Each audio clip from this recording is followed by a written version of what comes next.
практиката си като хранителен терапевт редовно говоря с родители, които имат затруднения да нахранят детето си с пюре или каша.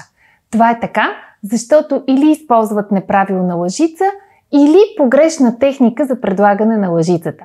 В това видео ще поговорим как да изберете най-подходящата лъжица за началото на захранването на вашето бебе и какво да правите и да не правите с нея, така че храненето да протича леко и приятно, както за вас, така и за бебето. Аз съм Магдалена Пашова, нутриционист и детски хранителен терапевт. Ако за първи път попадате в канала ми, тук ще откриете много видеа, чиято цел е да улеснят родителите в процеса на захранването и храненето на малкото дете. Така че абонирайте се за канала и вижте и останалите видеа в него.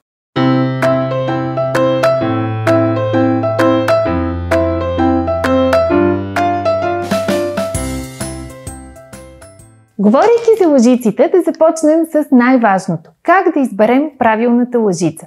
На пазара се предлагат различни видове лъжици и всички те се считат, че са подходящи за бебета, но в действителност не е точно така.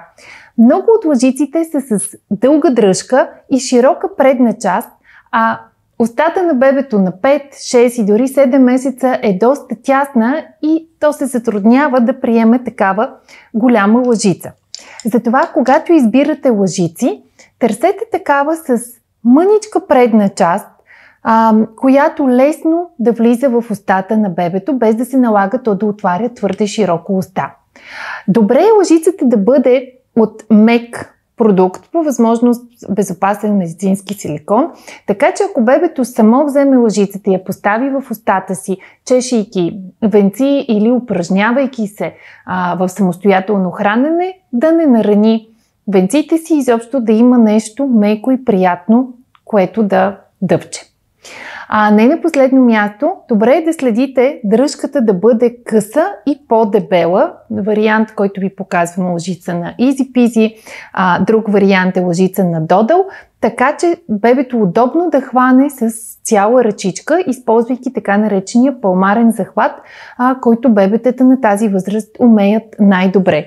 Само за сравнение ще покажа, ако трябва да хванем една лъжица с дълга дръжка, и използваме същия захват, тогава предната й част ще бъде доста отдалечена от ръчичката, за разлика от този захват, който е много по-лесен за управление и навигиране на лъжицата от бебето. Не на последно място, следете предната част на лъжицата да бъде възможно най-плитка. Когато започваме да захранваме бебето, то трябва да се научи да поема съдържанието на лъжицата и да затваря устните си около нея, така че да обере това съдържание.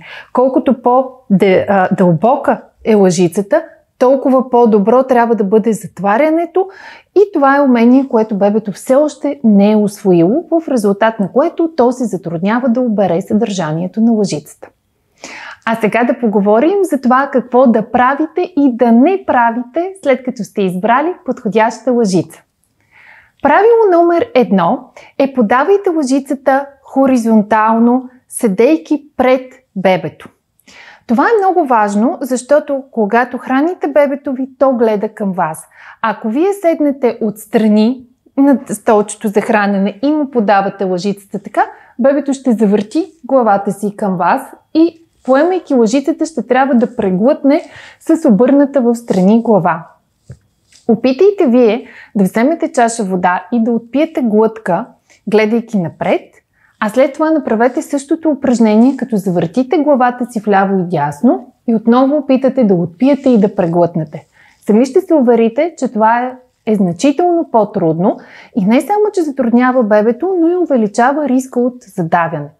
За да избегнем такъв, е важно, когато храним детето, да стоим пред него и на височината на детето, да подаваме лъжицата хоризонтално напред, да изчакваме то да отвори уста, да обере съдържанието и внимателно да отместим лъжицата.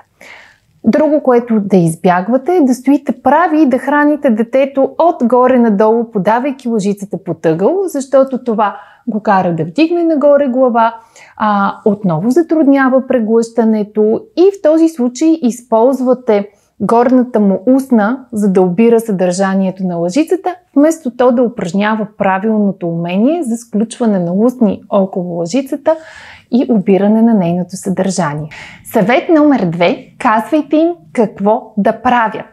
Когато храните детето и подавате лъжицата, може да казвате звучно звукът «а» с широко отворена уста. Детето ще ви гледа и вероятно ще направи същото, отваряйки уста, при което вие подавате лъжицата, и след това може да продължите с звука «ням-ням-ням-ням», което детето, имитирайки, лесно ще обере съдържанието на лъжицата и вие ще я издърпате назад. Продължете така, докато маничето схване какво се очаква от него и какво всъщност представлява храненето с лъжица. Съвет номер 3.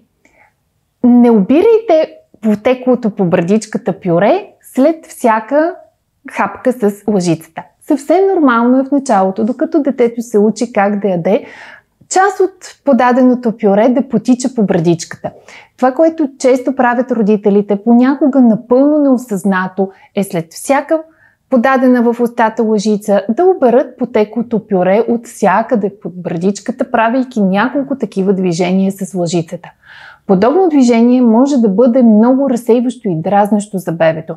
Опитайте се самите вие да си представите как бихте се чувствали, ако след всяка хапка храна някой прави по този начин с лъжицата по брадичката ви. Съвсем нормално е след 10-та, 15-та хапка да искате храненето да приключи, да искате да дръпнете лъжицата от ръцете му, да я захвърлите на пода или просто да станете от масата за хранене, защото това действие наистина е неприятно. Спестете го на детето си, като го оставите малко по-изцапано по време на хранене. Пригответе мека кърпа навлаждена с топла вода и когато приключите храненето, просто почистете лицето и свалете детето от столчето за хранене. Съвет номер 4. Когато детето посегне да вземе лъжицата, дайте му я. Това е нещо напълно естествено, често срещано. Малкото човече иска да участва в храненето, иска то да хване лъжицата. И в този случай, ако боравите само с една лъжица, често започва една борба за лъжицата, в която родителят желае да я запази за себе си, за да продължи храненето, а детето иска да я вземе, за да разгледа, да разучи, да се позабавлява. Затова е най-добре по време на хранене да разполагате с 2 или дори с 3 лъжици и ако детето посегне да вземе едната, предоставете му я, а вие продължете храненето с другата. Лъжиците на Easy Peasy са винаги в комплект по 2, точно с тази цел да има една за родителя и една за детето. Възможно е обаче малчуганът да настоява да има по една лъжичка във всяка ръка.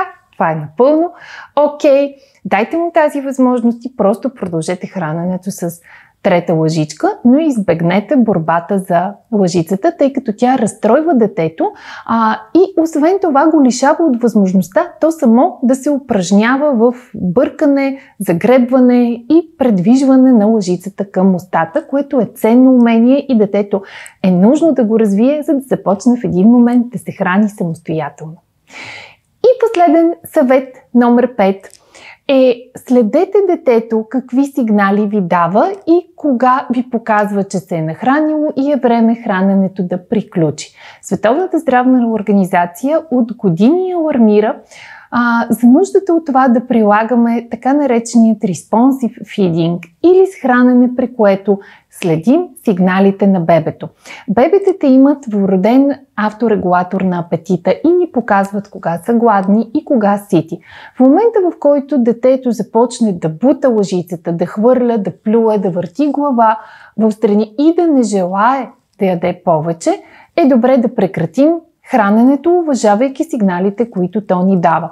Храненето на сила, бутане на лъжицата в устата или разсейване на детето с цел да хапне още няколко лъжици могат да доведат до негативна асоциация с храненето, до отказ от храна и дори до злоядство в една по-късна възраст. Надявам се тези съвети за използване на лъжицата и за подбор на правилна такава да са ви били полезни. В описанието под видеото ще оставя линкове към лъжиците, които показах тук. А в останалите видеа от канала ще откриете и други съвети за това какво да правите и да не правите по време на захранването, както и при храненето на вече захраненото дете, така че то да бъде леко и приятно за цялото семейство. Ако това видео ви е било полезно, ще ви бъда благодарна да го харесате и споделите с други родители, които също могат да се възползват от информацията в него. До нови срещи!